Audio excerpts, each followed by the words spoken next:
경희대학교 김상균 교수님을 큰 박수와 함께 모시겠습니다.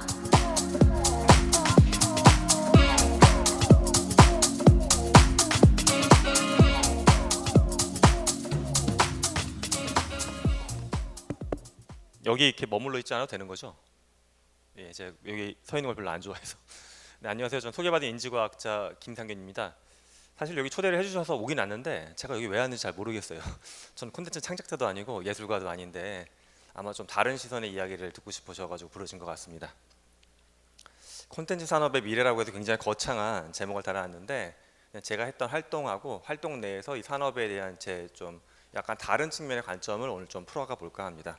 다시 한번 말씀드리지만 저는 콘텐츠 창작자도 아니고 콘텐츠의 업을 하는 사람이기보다 테크 기반의 연구를 많이 했던 사람이고 현재 뭐 수많은 기업들하고 AI나 메타버스 관련된 또 로봇 관련된 프로젝트를 하고 있는 공학자에 가까운 사람이긴 합니다. 저는 이제 베이직이 제가 공부했던 학문이 로봇공학 공부했었고요, 산업공학, 인지과학, 교육공학을 공부했습니다. 여러 가지를 좀 하나를 오래 못하고 얕게 공부한 사람인데 그래서 인지과학적인 백그라운드를 가장 중요하게 보고 있어서 저는 먼저 이 콘텐츠 창작이라는 거를 인간의 인지 측면에서 한번 돌아보고 그 관점의 흐름대로 제가 했던 작업과 산업에 필요한 것들을 한번 짚어볼까 합니다. 네, 굉장히 집에 우환이 있으세요? 다 이렇게 찡그리고 계시죠? 편하게 들어주십시오, 여러분. 첫 번째로 우리는 감각을 인식을 하죠. 감각, 오감을 갖고 인식을 하기도 하는데 사실 여기서부터 제가 말할 때 인간은 차이를 냅니다. 지금도 보면 제가 여기 서 있는데 어떤 분은 저를 보시고 어떤 분은 휴대폰 보시고 어떤 분은 화면을 보시면서 우리는 같은 공간, 같은 시간을 쓴다고 해도 인지가 다릅니다. 사실 이게 굉장히 재미난 소스예요. 우리가 똑같이 컴퓨터 카메라처럼 한 곳을 찍고 있고 동일한 걸 레코딩한다라고 하게 되면 감각인식 부분이 동일할 거예요. 하지만 우리는 매번 동일한 경험을 서로 다르게 그 이벤트를 해석하기 때문에 여기서부터 차이가 발생을 하고요. 두 번째는 기억과 연상인데 외부에서 감각이 들어오게 되면 우리는 내가 알고 있던 과거의 내 기억을 바탕으로 이걸 소화를 하기 시작합니다. 그래서 사실 뭐 동일한 미술품이나 음악을 들어도 사람마다 느끼는 게 다른 게 어쩔 수가 없는 거죠. 근데 참 흥미로운 건 인간의 그 기억과 연상력이 이 테크의 시대에 좋아지고 있는 것 같으세요? 뒤로 가고 있는 것 같으세요? 그렇죠. 일단 스마트폰 다 지금 몸 닿는 거리 있잖아요. 전 좀 저기서 좀 불안하네요. 제 가방 저기 있거든요. 10m 거리에 있어요. 일상적이지가 않은 거예요. 그래서 스마트폰은 우리 팔 닿는 거리 있잖아요.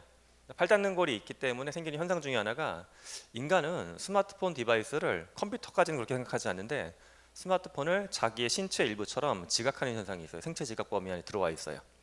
여기서 나타나는 대표적인 문제가 인간의 기억력과 공간 지각력 등이 퇴화했습니다. 이미 스마트폰을 많이 쓰는 사람들 대상으로 조사를 해보게 되면 기억력과 공간 탐색력은 확실히 떨어져 있어요. 예. 어쩌든 우리는 떨어졌지만 반면에 또 잠시 후에도 꺼내겠지만 AI라고 하는 거대한 기억의 기계를 통해서 엄청난 기억이 내 거이냐 끌어다 쓸 수도 있겠죠. 창작자 입장에서. 세 번째로는 상상입니다. 사실 가장 인간의 뇌 구조에서 난해한 영역이 이겁니다. 인간은 과연 어떻게 상상할 수 있을까? 아마 특히 콘텐츠 창작자 입장에서 이게 가장 불안하기도 할 거예요. AI가 크리에이티브한 건지 AI는 과연 상상할 수 있을까? 여태까지 우리는 인간이 상상할 수 있다는 힘을 갖고 여기까지 왔다라고 믿었는데 AI가 상상하는 것 같기도 하고 아닌 것 같기도 하고 굉장히 고민스러우실 겁니다. 일단 인간이 갖고 있는 상상력의 원천은 뇌를 동시에 활성화시키는 데 있습니다. 과학적으로 막 건조하게 말씀드리면 뭐 이런 거예요. fMRI 기계에 인간을 집어넣고서 뭐 그림을 그리라고 하든가 문제를 풀라고 하든가 미션을 시킵니다. 그러면 대부분의 사람들은 뇌의 한 영역만 보통 활성화가 돼요. 근데 결과물을 봤을 때 오, 굉장히 신기한데? 뭐야 특이한데? 이런 결과물을 만든 사람들을 보게 되면 뇌의 영역이 두 개의 생애 영역이 동시에 활성화되는 걸 볼 수가 있습니다. 어쨌든 그렇게 우리는 무언가 상상을 해내고요. 네 번째 단계는 감정이죠. 여기서 이제 자기의 정서를 투입을 하면서 이 정서 중에 일부가 나중에 또 체험하는 사람한테 전달될 수 있도록 우리는 쏟아붓는 작업들을 합니다. 그 다음 단계로 이제 표출이죠. 감정을 쏟아붓는 걸 이제 어떻게 겉으로 형상화돼서 내보내는 단계 표출을 합니다. 마지막은 이걸 통해서 이제 스스로건 외부로부터건 비평을 받으면서 자기를 더 다음 단계로 나아가게끔 하는 게 콘텐츠 창작의 과정이라고 저는 보고 있습니다. 전 사실 제가 직접 창작했던 것들은 주로 논문이나 책이겠죠. 학자니까 건조한 논문 쓰고 재미없는 전공서적 썼던 게 저의 역할인데 그나마 제가 이 콘텐츠라는 워딩에 근접한 걸 만들었던 게 지난달에 나온 작품이 하나 있습니다. 이 작품을 창작했던 과정을 이 인지 구조를 바탕으로 한번 풀어볼까 합니다. 제가 지난달에 발표했던 기억의 낙원이라고 하는 AI, 메타버스, 뇌과학이 복합적으로 들어가 있는 SF 장르의 소설이고 다행히도 스토리가 썩 재미없진 않았는지 부산국제영화제에서 뽑혔습니다. 전시작품으로 선정이 돼서 전시를 지난주까지 했었고 이번 주부터 해서 계속 이제 국내 제작사 한 열 몇 군데가 컨택이 와가지고 순차적으로 만나볼 예정이에요. 영상 드라마 시키는 걸 진행을 하려고 준비 중입니다. 근데 제가 이제 이 300페이지가 조금 넘는 작품을 쓰면서 어떻게 아까 그 인지 과정을 AI로 증폭시켰는지를 보여드리려고 합니다. 근데 뭐 대단한 거 아니에요, 여러분. 저만 아는 희한한 툴이 등장한다거나 뭐 구글하고 제가 개인적으로 쓰고 있는 이상한 도구가 나온다 그런 거 아닙니다. 첫 번째는 기억과 연상입니다. 저도 이제 당연히 문학을 전공한 사람은 아니지만 기본적인 걸 알고서 이제 글을 쓰다 보니까 당연히 플롯이나 스토리 같은 걸 잡고 나서 이야기를 써 나왔겠죠. 근데 예술가들은 그러죠. 창작자들은 이게 혹시 내가 알고 있던 무언가랑 비슷한가? 다른가? 그래서 어떤 창작자들은 그 얘기도 하시더라고요. 자기는 일부러 어떤 카테고리의 콘텐츠는 아예 안 본다고. 왜냐면 자기 기억에 내 기억인지 모르는 상태로 잠재에 깔리는 걸 두려워서. 사실 인간은 메타인지력이 있기 때문에 내 것인지 아닐 건지 식별력이 있긴 있는데 식별력이 완전하진 않거든요. 그러니까 식별력이 부족한 부분 때문에 비의도적으로 남의 것을 카피하게 되는 걸 막기 위해서 그렇게 안 보는 분도 있긴 한데 저는 반대예요. 사실은 저는 문학가가 아니다 보니까 알고 있는 그릇이 적어요. 이게 논문이면 모르겠는데 그러니까 이거 궁금해서 물어봤어요. AI한테 유사한지. 그럼 이렇게 답변을 해줍니다. 제 소설에는 뭐 더 컴퍼니라는 어떤 기업이 등장하고 아르카디아라고 메타버스 세계가 등장하고 굉장히 뭐 뇌과학이든가 뭐 브로카 베르니케가 이식술 이게 만든 말이 아니라 원래 뇌과학이 쓰는 용어들이에요. 이런 걸 바탕으로 이야기를 하고 있는데 얘가 유사한 부분과 다른 부분을 이렇게 짚어줍니다. 그럼 당연히 저는 제가 뭐 엄청난 창작자는 아니지만은 그래도 너무 유사성이 높다라고 하면 마음이 찜찜하잖아요. 윤리적으로나 창작자로서의 마음이. 그럼 한 번 더 살펴보기도 하고 또 이 친구가 이야기했던 이건 자기는 모른다. 굉장히 독특한 설정이다라고 하는 부분 좀 더 강조해봐도 되겠다. 내 거구나 확실하게 그런 부분. 여담으로 제가 여기서 이제 소설에서 보게 되면 챕터가 좀 굉장히 짧게 구속되어 있어요. 왜냐하면 저는 일단 웹드라마를 생각하고 썼던 거였어요. 웹드라마 호흡이 짧잖아요. 짧게. 근데 이제 챕터 제목 중에 하나가 브로카 베르니케 이식술이라는 수술 이름이 있어요. 근데 어떤 감독님이 이게 무슨 말이냐고 물어보시더라고요. 사람 이름이거나 또는 제가 만든 그냥 가상의 용어인 줄 아셨대요. 과학 용어인데. 근데 이 업계에서 이걸 잘 모르시는구나. 그런 걸 더 깊이 풀어볼 수가 있었습니다. 그러니까 기억과 연상이 사실은 저 같은 경우는 특히 더 그래요. 저는 전문 창작자가 아니다 보니까 제 주변에 저의 기억과 연상을 도와줄 수 있는 동료들이 굉장히 적죠. 또는 특히 한국에서는 SF라는 장르가 창작자들이 훨씬 적긴 하거든요. 이 작품도 마찬가지인 게 이게 이제 몇몇 제작사에서 연락이 와서 물어봤던 것 중에 하나가 어려운 질문이 이거였어요. 교수님이 각본을 혹시 12부작을 다 써주실 수가 있는지. 전 각본가가 아닌데 왜 이런 망할 것 같은 부탁을 저한테 하시나요? 서로한테 리스크가 큰 거잖아요. 근데 이유가 명확하세요. 이 정도의 복잡한 SF를 각본화시킬 수 있는 국내 작가풀이 너무 적대요. 제가 잘해서가 아니라 풀이 적기 때문에 오시더라고요. 그래서 우리는 우리의 풀이 적은 것들을 AI를 통해서 사실 보존할 수 있는 게 상당 부분 이미 생기고 있습니다.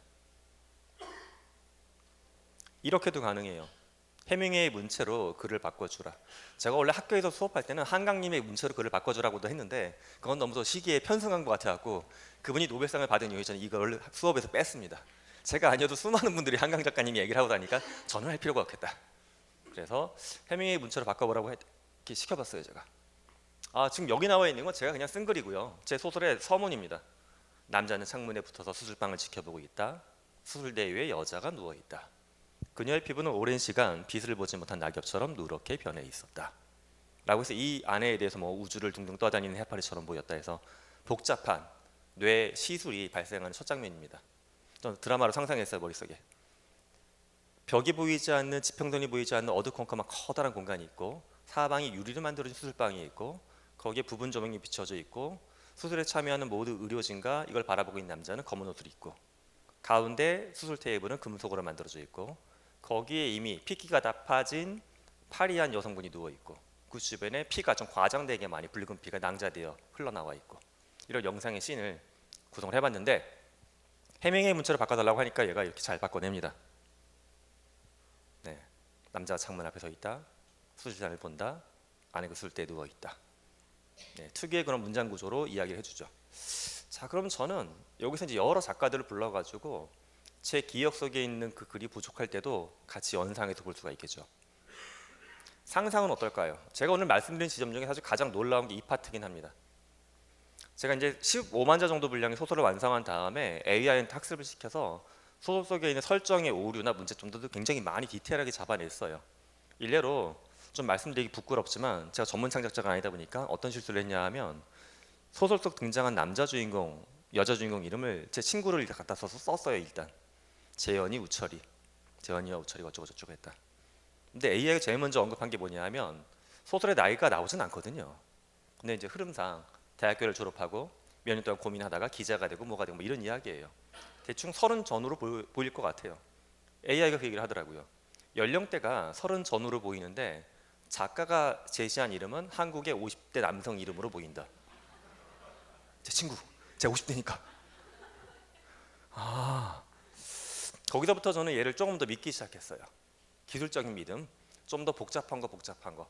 제가 맨 마지막에 아는 지인의 도움을 받아 같이 해본 적은 뭐냐 하면 이게 소설 속에 거대한 LLM, AI 엔진이 등장하거든요. 이 시스템을 뒷받침해주는 거대한 바랄라라고 하는 AI 엔진을 가상으로 저희가 만들어놨는데 혹시 바랄라가 실존한다고 하게 되면 1인칭의 관점으로 이 이야기를 다시 한번 들려주면 어떨까?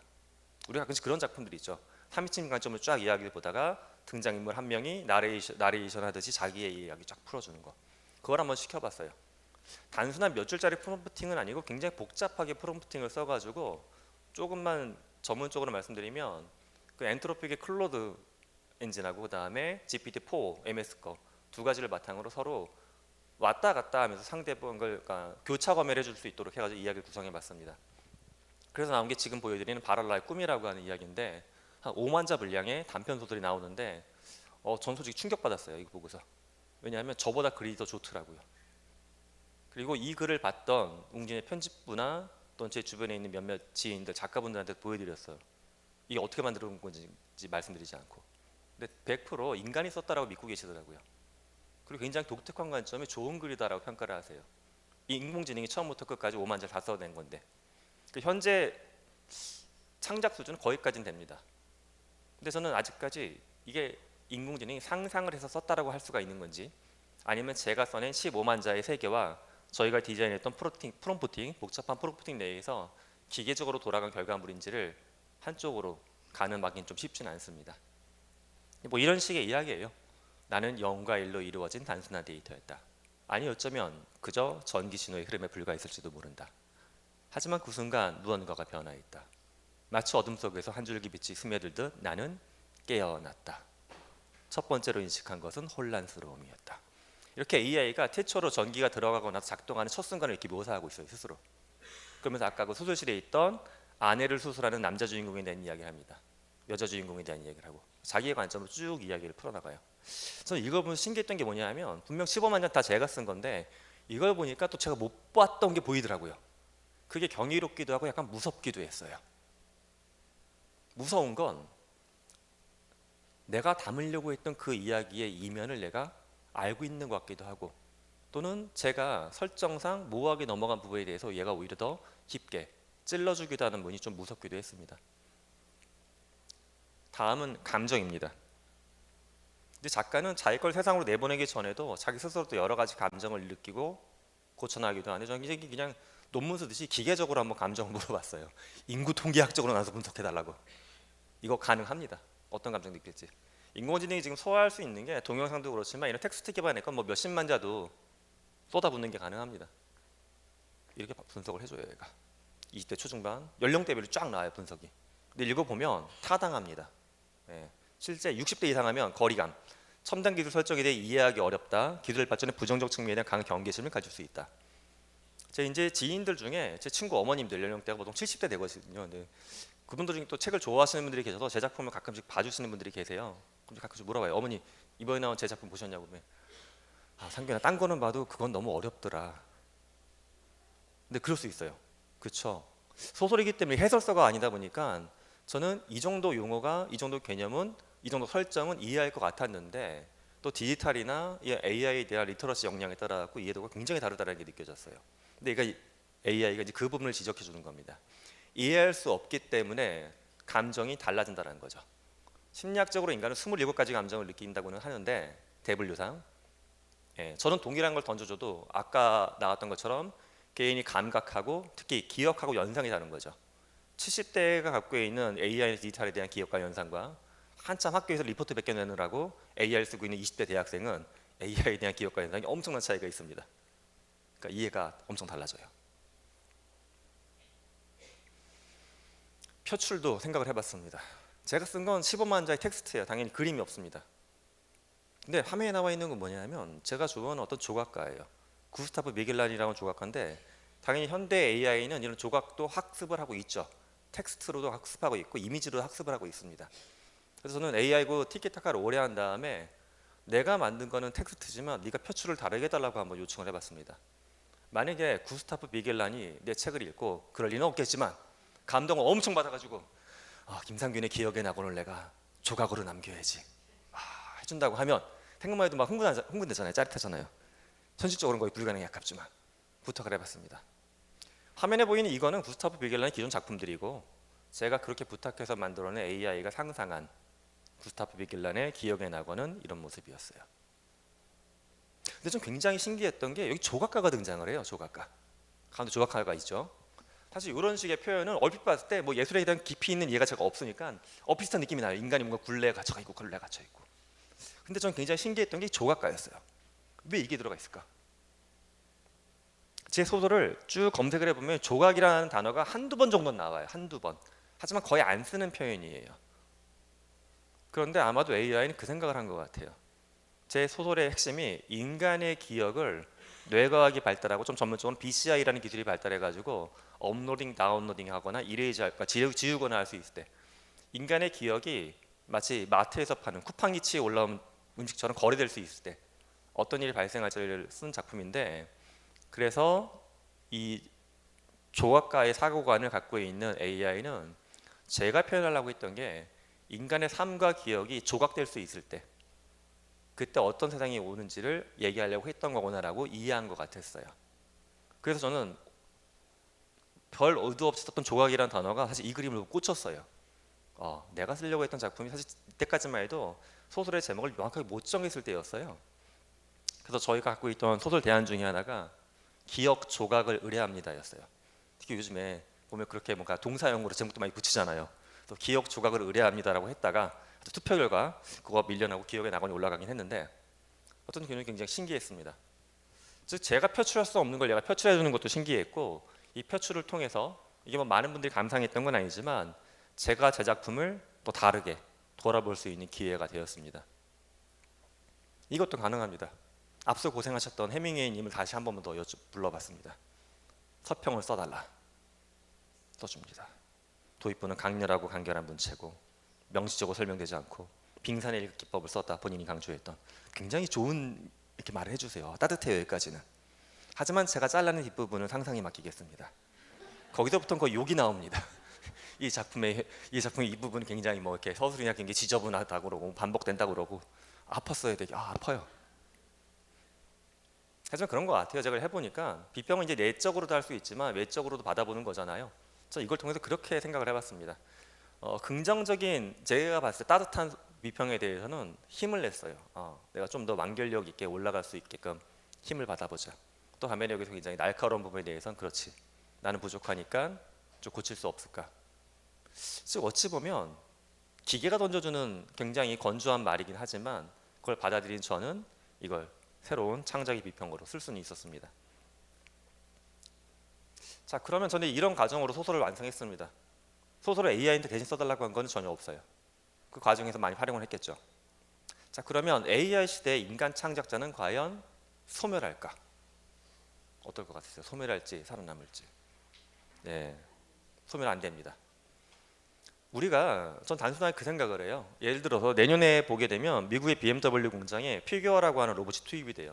로봇 제작이 아니라 자동차 제조가 이제 로봇이 들어가는 시대 넘어갔고 식료품이건 뭐건 공장 근로자의 거의 대부분은 기계로 대체될 겁니다. 이미 미국의 대규모 농토에는 인간 대신에 자율주행하면서 밭을 갈고 비료를 뿌려대는 대형 트랙터들이 나와 있어요. 결국 인간이 물리적으로 생산할 수 있는 것들은 AI를 얹고 있는 기계가 대신해 줄 겁니다. 자, 그럼 여기서 인간은 그렇게 농작물이 풍성해지면 밥을 하루에 10개 먹을까요? 자동차를 집에 10대 끌고 있을까요? 저는 그건 아닐 것 같아요. 인간이 더 향유할 수 있는 건 결국은 그 양이 무한한 것 같지만 하나의 점 같은 콘텐츠라고 생각합니다. 콘텐츠는 사실 무한한 것 같기만 하면서도 하나의 점인 것 같아요, 저한테는.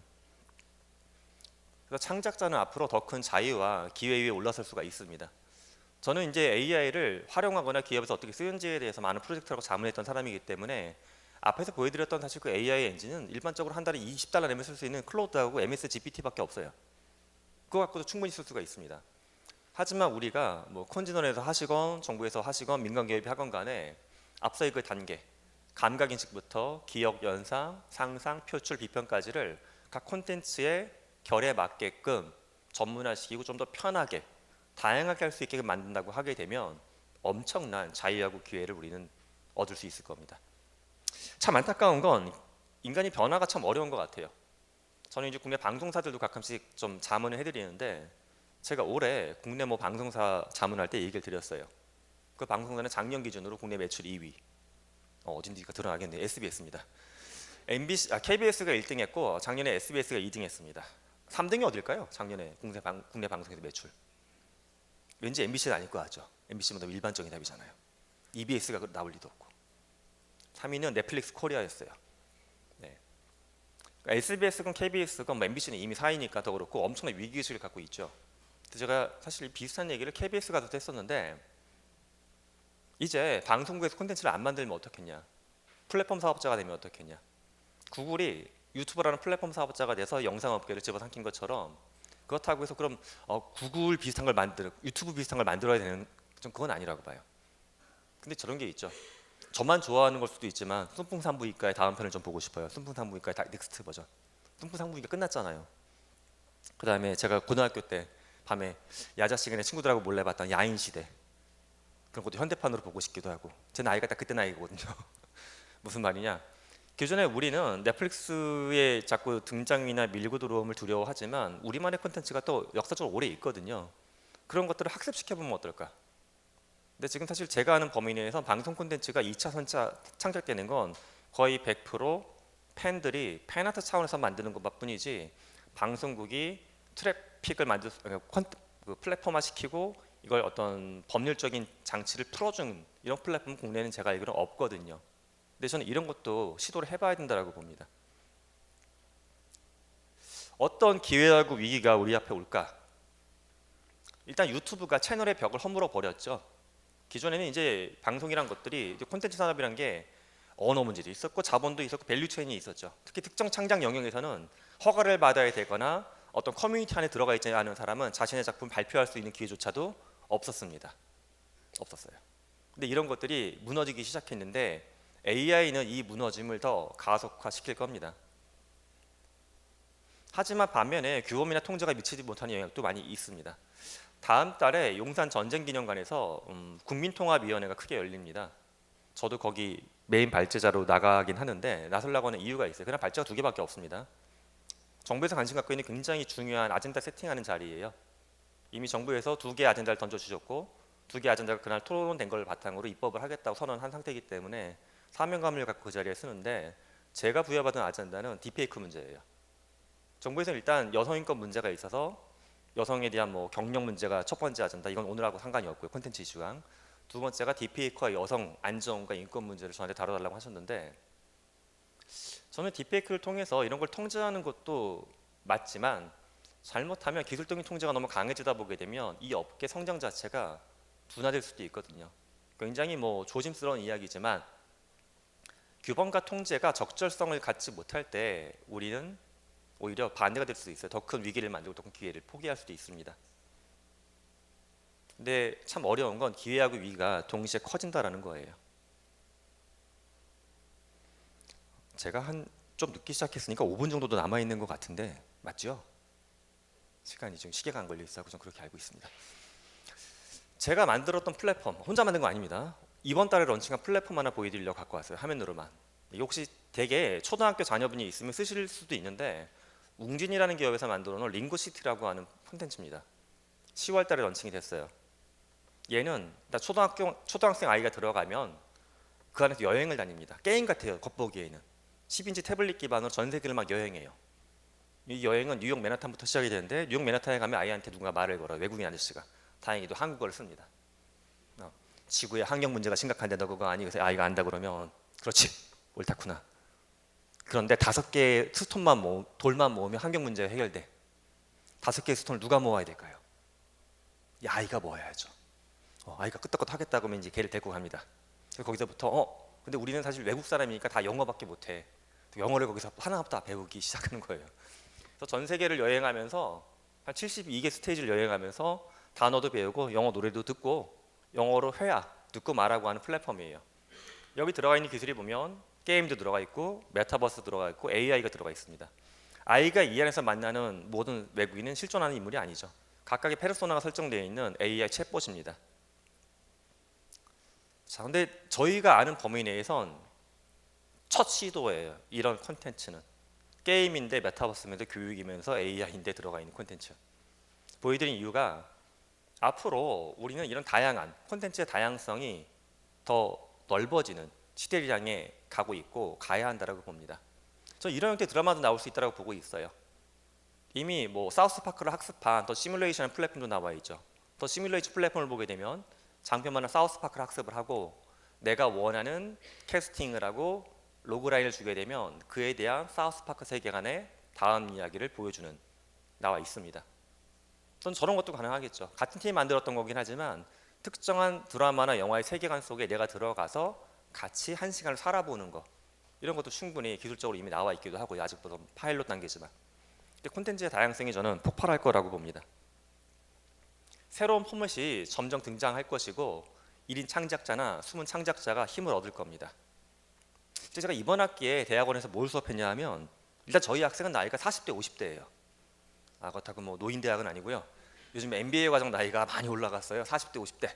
저보다 나이가 한 8살 10살 많은 석사과정 학생들도 있어요. 참 힘들어요. 그래서 수업하기가 뭐 대기업에 퇴임한 임원분도 앉아 계시고 무슨 시의원, 도의원도 앉아 계시고 참 힘들어요. 근데 그분들을 데리고서 제가 이번 학기에 뭐 했냐 하면 AI 영화를 만들었어요. 30명. 일단 제 수업은 인기는 많아서 첫 주에는 학생들이 꽉 찹니다. 첫 주가 중요해요. 첫 주에 어려운 얘기를 하면 도망가니까 첫 주에는 재미난 얘기 해줍니다. 이번 학기 인공지능 할 건데 누구나 이거 다 할 수 있고 첫 주가 지나가요. 한 주만 지나가면 수강 신청 변경을 못 하거든요. 이제 그때 본색을 드러내죠. 제가 이번 학기 여러분들은 각자 영화를 만드는 겁니다.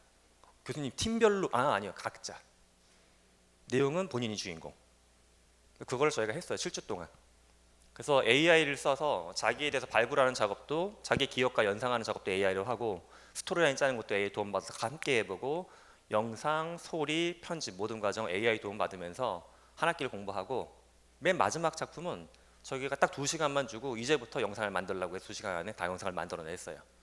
그래서 짧게는 1분, 길게는 3분 정도의 자기를 주인공으로 한 영화가 나왔습니다. 28편이. 안타깝게도 2분은 포기하시고 28분은 올라왔는데 포기한 2분은 그냥 한 분은 자녀가 결혼식이 있던 날이어서 학교를 못 온 거여서 저는 성공이라고 믿습니다. 근데 일일이 이런 작품이 나왔어요. 제가 이 작품은 삼성전자 임원 워크숍에서도 보여드려서 굉장히 큰 반응을 얻은 작품인데 어떤 삼성전자 퇴임 임원이 저희 대학원에 있는데 비욘드 더 블루예요. 제품이 영화 이름이 비욘드 더 블루. 파랑을 넘어서. 파랑이 삼성전자 색깔이잖아요. 실제 영화의 배경도 삼성전자 건물이고 A하고 U를 가려놨는데 너무 어설프게 가려놔가지고 누가 봐도 삼성이에요 그냥. 거기에 이분이 이제 마인크래프트 캐릭터로 등장합니다. 그럼 동료들이 와서 이야기해. 근데 왜 너는 파란색이 아니야? 그러면 야 파란색만 중요해? 나 다른 색깔 알 거야. 그러면 파란색이 아니면 우린 좀 힘든데? 이런 식의 대화가 오고 가면서 자기가 삼성에서 다른 결을 갖고서 생존하고자 노력해왔던 시간들을 애니메이션으로 만들어놨어요. 저는 일단 재밌었고 감동적이었어요. 삼성이 또 요즘 여러모로 힘들잖아요. 삼성 임원 워크숍 할 때 보여드렸더니 막 웃으시는데 여러 가지 감정이 보여지더라고요. 물론 아직은 그런 것들이 좀 어색하죠. 왜냐? 창작 플랫폼이 아직까지 그렇게 좋지도 않고 아직까지 그렇게 우리가 이런 기술이 익숙하지도 않지만 저는 빨라질 것 같아요. 더 빠른 속도로 익숙해질 것이고 제가 앞서 말씀드렸던 감정과 인식부터 기억과 연상, 상상, 표출, 비평까지 누구나 더 풍성하게 해볼 수 있는 도구들이 쏟아질 겁니다. 따라서 우리는 모두가 창작자가 될 겁니다. 저는 한국의 콘텐츠 산업이 굉장히 위대하다고 보는데 한 가지 아쉬운 건 이거예요. 창작자가 너무 적고 창작자가 너무 적고 소비자만 너무 많은 것 같아요. 근데 여기 계신 분들 좀 다르겠지만 저랑 비슷한 결을 갖고 있는 사람들은 제가 물어보면 삼성전자 임원들 맨날 제가 물어본 질문이 있어요. 상무님이 마지막으로 그림을 2시간 각 잡고 그려본 시점이 언젠가요? 그러면 고등학교 2학년이에요. 그래요. 다 고등학교 2학년 때래. 3학년도 아니에요. 왜냐 3학년 때는 우리가 미술 시간을 없애버렸잖아요. 암묵적으로. 예술의 본질은 무엇일까? 예술은 인간이 자기의 정체성을 탐구하고 그걸 아름다움으로 표현하는 과정이라고 저는 믿습니다. 잘 모르지만 모두가 창작자가 될 수 있다는 건 콘텐츠 산업의 폭발적인 성장에도 기여할 수가 있지만 삼성전자 임원이건 쿠팡의 임원이건 또 저 같은 대학 교수건 간에 모두가 아름다움이 무엇인지 숙고할 수 있는 기회를 가질 수 있다고 봐요. 아름다움 본질적으로 악하지 않잖아요. 추하지도 않고 모두가 예술을 하고 창작할 수 있다는 건 콘텐츠 산업의 부분뿐만 아니라 우리가 갖고 있는 인간의 본연 자체가 한층 더 아름다워질 수 있는 세계로 가는 게 아닐까 믿습니다. AI는 굉장히 딱딱하고 건조한 기술이지만 저는 이걸 콘텐츠 산업에 잘 녹여내면서 오히려 인간의 아름다움을 폭발시킬 수 있지 않을까 생각합니다. 마지막은 이겁니다. 세상의 변화는 앞으로도 빨라질 거예요. AI나 콘텐츠 산업 점점 더 빨라질 겁니다. 이거를 저는 외면할 수도 없고 비판할 수도 없다고 생각합니다. 여기서 우리가 취할 수 있는 태도는 한 가지예요. 어제의 습성을 버리고 오늘과 내일의 습성으로 이 콘텐츠판에 뛰어드는 겁니다. 그래야지만 여기서 도태되지 않고 진화한 창작자로 존재할 수 있지 않을까 믿습니다. 지금까지 인지과학자 김상균이었습니다. 네, 교수님 멋진 강연 감사드립니다. 하셨던 말씀 중에서 인간 창작자에게 더 큰 자유를 줄 수 있는 방법으로 활용을 하자, 이 말이 가장 기억에 남습니다. 김상균 교수님께 다시 한번 큰 박수 부탁드리겠습니다.